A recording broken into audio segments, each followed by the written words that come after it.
la une ce soir, le pari sportif devenu un véritable phénomène de société chez les 18-24 ans, oscillant entre loisirs et véritable addiction. Une tendance accrue par un marketing ciblé sur les jeunes joueurs.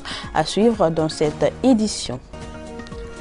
Autrefois, les cartes de vœux étaient utilisées pour transmettre les vœux pour une occasion donnée. Ces cartes étaient sous la forme de papier imprimé sur lequel l'on note un message à l'intention du destinataire.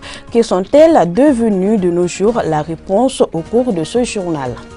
Al-Hadji Diko est le tout nouveau directeur technique national de la Fédération malienne de basketball. Il se qualifie du choix porté sur sa modeste personne et décline les grandes lignes de la mission à lui confier. Les détails en fin d'édition. Voilà pour les titres. Mesdames et messieurs, bonsoir et bienvenue dans cette édition. Il y a encore quelques années, on ne pouvait pas imaginer une fin d'année spéciale sans elle. Il s'agit de ces cartes de vœux qu'on dédiait à des parents, amis ou autres connaissances envers qui on a de l'estime pour exprimer ses meilleurs vœux. Elles ont disparu de nos jours au profit des technologies de l'information et de communication. Mais quelques nostalgiques qui gardent jalousement ces cartes de vœux estiment que la magie autour de ces cartes est irremplaçable. Lala Djaratouri. Anniversaire, baptême, nouvelle année, fête des amoureux. Voilà entre autres occasions opportunes pour envoyer des cartes de vœux à un être cher. C'est là soit pour exprimer de l'estime et de la considération envers cette personne, soit pour lui avouer son amour, ses sentiments pour lui. Au vu de la sensibilité du choix, les mots à écrire sur cette carte étaient choisis sur mesure.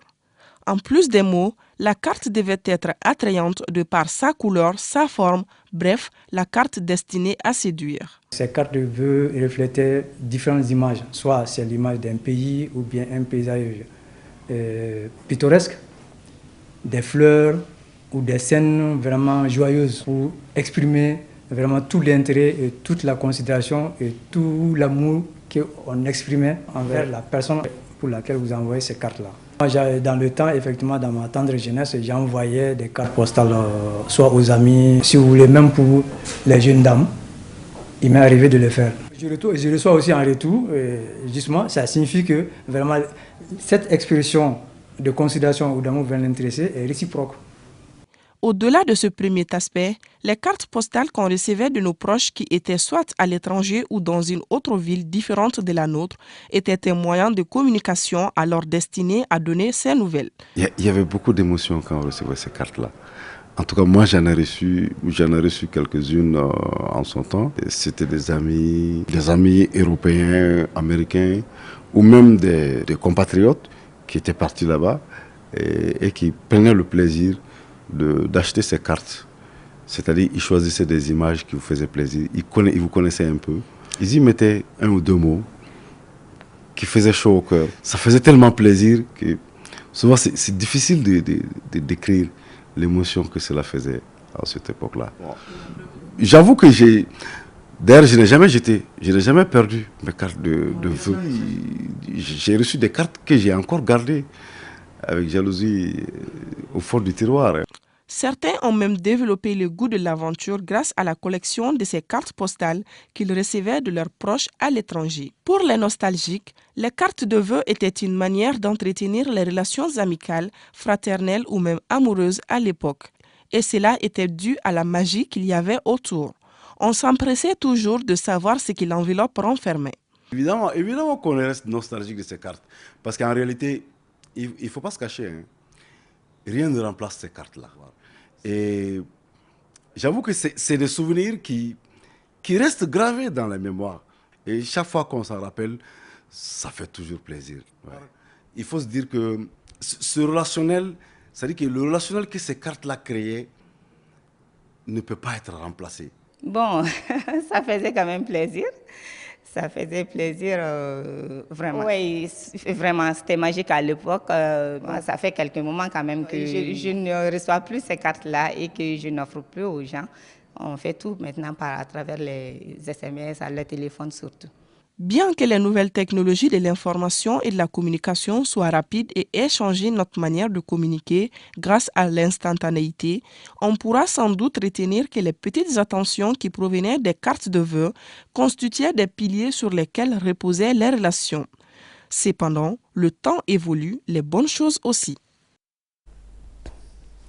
Je l'annonçais dans les titres, le jeu des hasards à Paris Foot est aujourd'hui une addiction pour la jeunesse.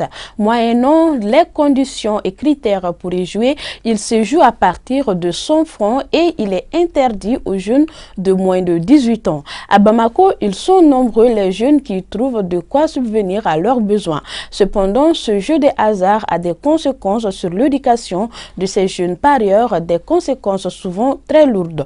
Aïssata Ba nous en dit plus dans ce reportage.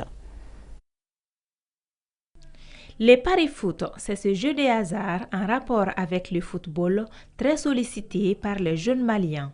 Il est question pour les intéressés de ce jeu de parier entre eux à partir de 100 francs CFA afin de gagner le gros lot. C'est l'un de leurs passe-temps favoris. Souvent, quand je suis triste, je viens, je joue, je gagne souvent, je perds souvent les choses. Parce que tu joues, tu gagnes, tu joues, tu gagnes. Véritable source de revenus pour ces jeunes, mais ce jeu de hasard n'est pas sans conséquences, surtout sur leur niveau d'études. Ce pari peut même les inciter à commettre des actions inhabituelles pour pouvoir participer au jeu. À partir du moment où la jeunesse déjà est confrontée à une question de niveau, ça il ne faut pas qu'on se le cache, et lorsque les paris foot s'ajoutent et retient une grande partie de leur attention, ça va créer souvent, et très souvent d'ailleurs, un désintérêt pour les études. Et les plus jeunes pratiquement passent le clair de leur temps dans ces centres de jeux. Et là, c'est un danger pour l'apprentissage, un danger pour leur niveau. Parallèlement à cet aspect, les paris foot nécessitent certains critères qui sont de plus en plus négligés par les parieurs. Il existe cependant des conditions à respecter pour participer au jeu. Et la loi condamne ceux-là qui enfreignent la règle. La sanction peut être de 6 mois, peut aller de 6 mois à 2 ans. Conformément aux dispositions de l'article 187 du même texte qui dispose, je cite, seront punis d'emprisonnement de 6 mois au moins et de 2 ans, plus une amende de 50 000 à 500 000 francs, ceux qui illégalement installeront sur la voie publique des appareils de distribution d'argent, des jetons de consommation ou d'une manière générale, tout appareil dont le fonctionnement repose sur des hasards. Les enfants mineurs ne doivent pas pouvoir jouer à ces jeux. Tout comme la loi, les religions condamnent aussi tout jeu de hasard. Selon l'homme de droit, il faut intensifier la sensibilisation afin de conscientiser la jeunesse. Il revient aux autorités judiciaires et notamment aux unités d'enquête parce que généralement la police et les gendarmeries qui sont en contact direct avec ces gens-là, de les sensibiliser à défaut de ne pas s'y plier. C'est référé à qui des droits, autrement dit, faire un PV de police ou de gendarmerie et les renvoyer devant le procureur de la République qui est censé les poursuivre pour violation de la loi. Les paris foot réunissent deux grandes passions addictives chez les jeunes, à savoir le foot et l'argent. Pour épargner les jeunes des gains faciles, il faut impérativement mettre en place un système de contrôle aux différents kiosques de jeux. À retenir que nos efforts pour joindre les responsables de ce jeu à Bamako sont restés vains. Au Mali, nous sommes nombreux à ne pas savoir exactement à partir de quel âge nous rentrons dans le cycle adulte et vieux. À vrai dire, personne n'aime vieillir. La catégorisation de l'âge est un exercice complexe car en l'absence de textes officiels uniques et en prenant en compte de plusieurs réalités sociopolitiques, difficile de faire la distinction entre le jeune, l'adulte et le vieux. Modibo Sidibé et Draman Diarra ont voulu nous éclairer sur la question suivante. Beaucoup de personnes, malgré leur âge très avancé, ne se considèrent pas adultes ou vieux. Alors à quel âge précisément débute et prend fin les cycles de la jeunesse? C'est la question que nous avons posée à Youssouf Karambé. Il est docteur en anthropologie, spécialiste de la question jeunesse depuis 15 ans. Pour ce qui concerne le Mali, de 1960 à 1968, l'État avait défini la jeunesse, c'est-à-dire le jeune. c'est celui qui avait l'âge de 8 à 25 ans. Après, on a revu ce texte à 30 ans. Après, on a prolongé de 8 à 40 ans. La raison, c'est simple, hein, c'est pour pousser plus les jeunes font les études, plus certains ont le diplôme. Pour leur donner une chance d'accès à la fonction publique, on prolonge l'âge de la jeunesse. Et à partir de 91, on a revu. Ce n'est plus de 8, mais on a ramené ça de 10 à 35 ans. La jeunesse, ça commence à partir de 18 ans. Avant 18 ans, on est considéré comme des enfants. Il y a plusieurs tranches d'âge définies au sein de l'État. Toi, tu as 50 ans, si tu penses que tu es jeune dans ta tête, tu es jeune. Il semble que dans cette classification des catégories d'âge, le problème réside au niveau de la catégorie jeune. En effet, il est difficile de définir avec exactitude qui est jeune et à quand s'arrête la jeunesse. Récemment, on a mené une étude au Mali, au Niger et au Burkina. Et les définitions données par les jeunes maliens, on a interrogé plus de 150 jeunes. On leur a demandé, selon eux, qui est jeune et à partir de quel âge on devient jeune. On a trouvé 13 paliers. Pour certains, ça commence à 7 ans. Et pour d'autres, ça commence à 8 ans, d'autres 9, d'autres jusqu'à 20 ans. Pour certains, ça commence à 20 ans. Ça, c'est... Maintenant, l'autre extrémité, ça va de 25 jusqu'à 60 ans. On est jeune parce qu'on pense qu'on est jeune. Plus on est jeune parce que la société te considère comme jeune. Au regard de tous ces paramètres évoqués, qui est adulte et qui est vieux dans ces cas? Ceux qui ne sont plus jeunes, c'est ceux qui sont à la retraite ou ceux qui sont au village et qui assistent, qui donnent des ordres. L'adulte, c'est une question de responsabilité. Selon les dires de l'anthropologue, l'âge n'est qu'un repère qui ne permet pas de faire la distinction réelle entre le jeune, l'adulte et le vieux. La catégorisation en fonction de l'âge est arbitraire. L'État, comme la société et les organismes étrangers, chacun classe les individus dans des catégories selon leurs critères et leurs besoins. Maintenant, ce n'est pas une question d'âge. L'âge, c'est juste un élément, un repère, mais qui ne suffit pas. Ce que l'État fait, ce que les institutions internationales font, c'est des définitions, c'est des limites arbitraires. On dit voilà la limite. À partir de là, vous ne pouvez plus parler au nom de la jeunesse. Selon Pierre Bourdieu, l'âge est une donnée biologique socialement manipulée et manipulable. L'adulte peut donc se taxer de jeune ou de vieux, tout comme le jeune qui peut se taxer d'adulte ou de vieux. Dans tous les cas, pratiquons du sport pour maintenir la forme. Ils sont plus de 400 fabricants de pirogues sur les berges du fleuve Niger à Dikoron-Para. Sur autrefois, ce métier rapportait beaucoup. Actuellement, les ouvriers et les confectionnaires souffrent de certaines difficultés. Même si une pirogue fabriquée peut coûter 950 000 à plus d'1 million de francs CFA, notre équipe de reportage dirigée par Mamoutou Danté a fait le constat. Suivons son reportage.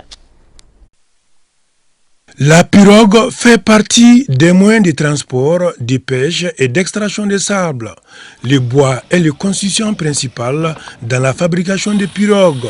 Ils sont près de 400 fabricants de pirogues sur les berges du fleuve Niger à Djikoroni-Para. Ce métier se fait dans le dur labeur de longue haleine et à la chaîne. Je suis un fabricant de pirogues. Ici, on appelle salan. Autrefois, on empruntait ces pirogues pour se rendre en Guinée-Conakry.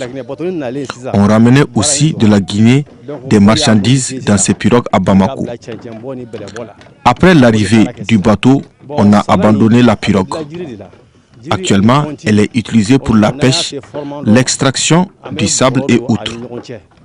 La pirogue est fabriquée avec du bois, le clou, des anciens sacs de céréales et de goudron. La pirogue salan est confectionnée par une équipe de travailleurs et cela pendant une semaine. Auparavant, la fabrication de pirogues rapportait beaucoup d'argent et la profession était enviée. Aujourd'hui, ce temps semble révolu en raison de la cherté du bois et surtout en période de décrue du fleuve Niger. On ne peut pas dire qu'on ne gagne pas dans cette activité. On vit de cette activité, mais elle ne nourrit pas son homme actuellement à cause de la cherté du bois.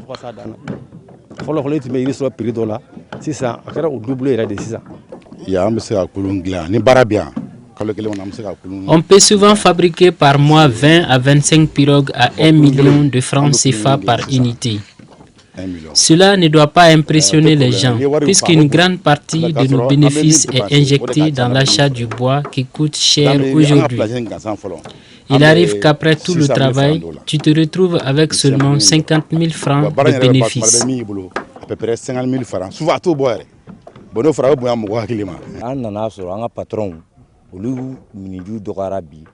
Nous avons trouvé que nos chefs travaillaient avec la planche de bois de 2,5 mètres.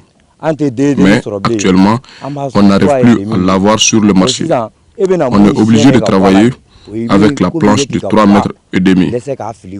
Ce qui engendre des pertes dans nos revenus. C'est vraiment un véritable problème aujourd'hui pour nous.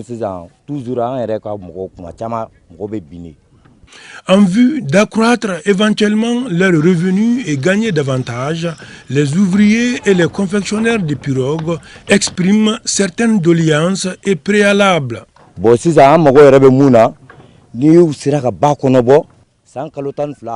Aujourd'hui, nous demandons à nos autorités d'aménager ce fleuve Niger pour nous permettre de travailler convenablement.